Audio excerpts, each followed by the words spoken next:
In a city currently paranoid over a series of unsolved missing persons cases, a beautiful woman catches the eye of a reclusive man who has sinister plans for her.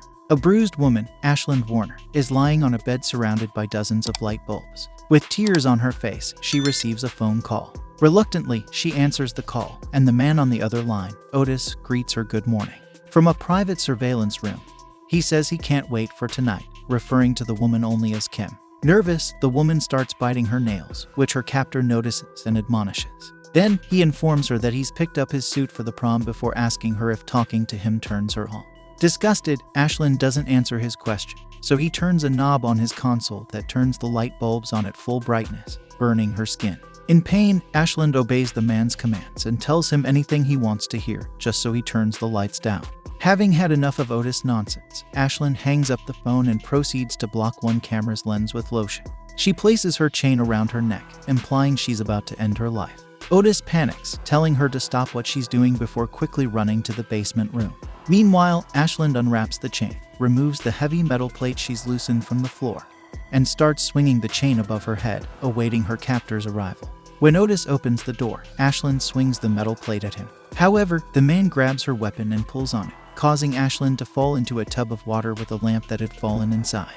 She gets electrocuted and quickly perishes, infuriating Otis, who's mad at her for not loving him and wasting their 6 weeks together. Without remorse, Otis immediately proceeds to dismember Ashland's body. Elsewhere, Riley Lawson is in her undergarments inside her room, unaware that her brother, Reed, is recording her. Meanwhile, their parents, Will and Kate, watch the news about the most recent victim of a series of abductions in their city. Kate doesn't like hearing such morbid news, so she turns the TV off. Later, Kate calls for her daughter to lower her music and prepare for dinner, as their food will be delivered any minute. Hearing her mother call for her, she sees someone filming her outside her window. Sensing it's someone she knows, Riley investigates and catches her brother and his friend. Angry, the woman slaps Reed across the face before telling their parents. Will and Kate scold their son for acting insolently, but the lad doesn't see the errors of his ways and blames his sister for being inappropriately dressed. When the doorbell rings, Riley receives the pizza from the delivery guy, who turns out to be Otis. The lady politely hands him $1 as a tip from her front pocket while the man wordlessly gawks at her. After Riley closes the door, Otis sniffs and licks the dollar bill. The following day, Will and Kate have a serious conversation with Reed regarding his low grades, abhorrent behavior in school, and his addiction to video games. When Reed points out that they aren't as hard on his sister, their parents explain it's because she does well in school. Outside the house, Otis surprises Riley, grabs her, and forces her into his car.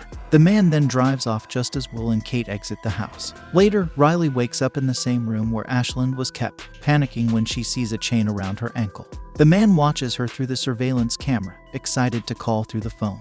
Riley answers and asks for help until the voice calls her babe, and she realizes the person on the line is her abductor. The woman ends the call to call the police, only to hear Otis again. She insults him, which angers the man, who warns her not to drop the call, but Riley still hangs up. The last tries to detach her chain and find other ways to escape.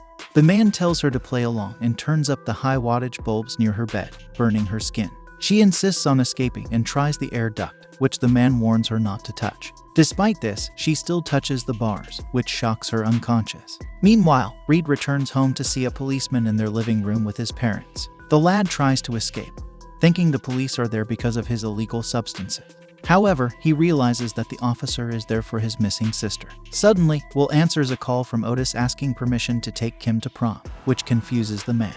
The father tells him his daughter's name is Riley, angering Otis. He says he'll hang up if Will uses the name Riley again. The older man puts the call on speaker so everyone listens to Otis, warning them to play along so that he'll treat Kim with respect before he makes love to her. His statement horrifies the family, distraught over Riley's situation. Later, Riley wakes up in a cheerleader's outfit. She answers the phone, asking what she needs to do. The delighted Otis asks her to hang out with him after football practice. Riley plays along and agrees to his whims for her safety. Otis says he already asked permission from her father, but Riley thinks he's lying, angering the man who makes his way to the basement room. The man barges in and grabs her by the hair, threatening to beat her up if she doesn't play along. Riley apologizes and accepts her role as Kim for Otis, who unlocks her chain to take her elsewhere. At the Lawsons' house, the police officers and Agent Ralph assure the family by bringing a device that could trace Otis' next phone call to determine his location. As the men tear their house apart for clues, the agent confidently tells them they'll find their daughter. He then brags that his recovery rate is 80%, which the family isn't too confident about. Elsewhere, Riley sits on a couch as a football game plays on a screen. Otis comes out in full football gear and acts as though he's in practice. Then, Otis asks if she'll be his girlfriend, and the defeated Riley answers yes. Happy, he asks the frightened woman to do the cheer that Kim did for him, which Riley reluctantly does. Suddenly, a buzzing light goes off, causing Otis to panic and pull Riley back to her basement room. He warns her not to make any noise before hurriedly heading outside the house to meet his brother, Elmo. His brother scolds him for being late at work and delivering cold pizza, especially since he got Otis the job. Elmo reprimands him for keeping the house in poor condition and adds that their parents would have been disappointed with what he'd done to the place. Suddenly, Otis asks his brother how Kim is doing, and the irate Elmo slaps him across the face and forbids his younger brother from saying his wife's name.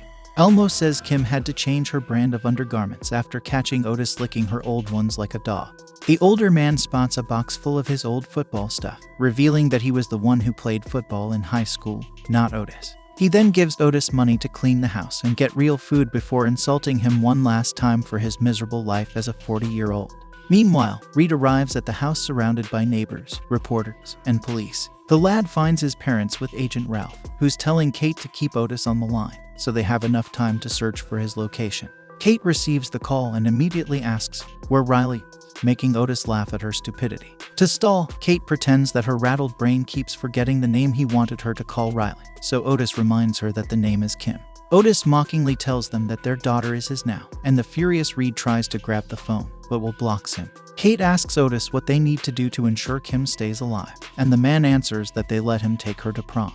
After he hangs up, the police say they could not trace the call, theorizing that Otis must have used an analog to hide his signal. As the days pass, Riley continues playing along with Otis' games. One night, Otis delivers pizza to Riley's house while her family, and the authorities are completely unaware that the perpetrator is right before them. Days later, Otis finally sets up the room for his prom date with Riley. He later calls Kate to ask if Riley can stay out late for the night, making the mother ask hopefully if her daughter's finally coming home. Without remorse, Otis begins to narrate everything he'll do to her daughter, including making love to Riley. Enraged, Kate curses the man and threatens to kill him, so Otis hangs up the phone.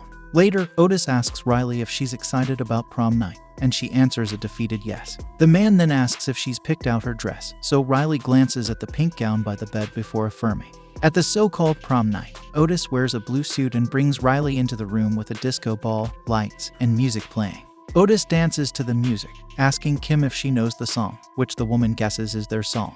Her answer makes Otis happy, so he grabs and pulls her into his arms to slow dance. Moments later, inside the car, Otis proceeds to make out with her, despite Riley telling him to stop.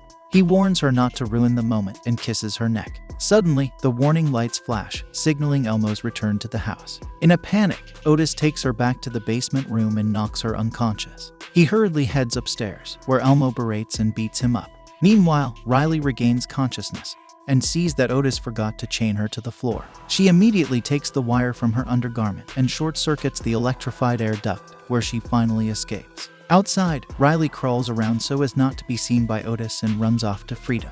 At the Lawsons' house, Agent Ralph berates Kate for messing up the operation by insulting the criminal. Fed up with the agent's stuck-up attitude, Reed insults him for his incompetence before walking away. Ralph retorts with a demeaning remark, prompting Kate to warn him not to speak to her child again. The Lawsons huddle in their garden as Kate regrets possibly making the situation worse for her daughter. Reed and will comfort her by saying that the agent is an idiot. Suddenly, Kate receives a call from Riley from a payphone, who tells them she got away from her captor. Relieved, they ask her where she is and if she's alright, to which Riley confirms and announces that she's at a nearby supermarket. Reed angrily asks what the man did to her, and Will asks who the man is. She tells them the location and that his name is Otis. Kate tells Riley to hide in the store bathroom and wait for the ambulance, but orders her not to tell anyone what she told them, confusing Will and Reed. Later, the Lawsons arrive at the hospital to see Riley all bruised up. Their daughter tells them she wants to go home, tired of everything she'd been through. The doctor appears and calls Will, Kate, and Reed to talk about Riley's condition and says she sustained head trauma. Meanwhile, the agent interviews Riley, who pretends to have a foggy memory, just like her mother asked her to. However, the last words she utters before she passes out causes the agent to deduce that the man did unforgivable things to Riley.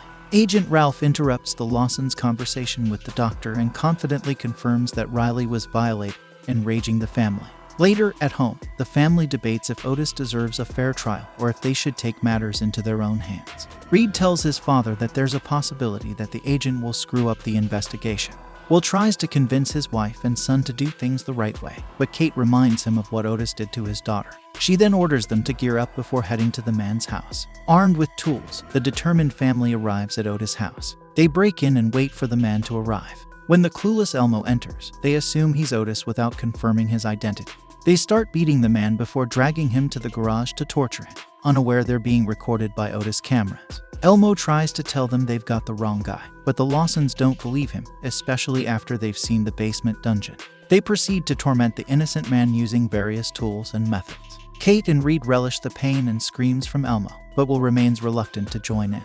When Kate brings up the possibility of Riley getting pregnant because of the man, Will snaps and shoves a hot iron in Elmo's mouth. At the hospital, Riley wakes to Agent Ralph asking about her tormentor's name and description. Soon, Ralph calls Will, who's with Kate and Reed, torturing Elmo, and tells them that Otis is 6 feet tall, 300 pounds, and in his early 40s. He adds that he was the pizza guy delivering to their house. Stunned, Will hangs up the phone as he realizes they got the wrong guy. They confirm their doubts when they check the man's ID.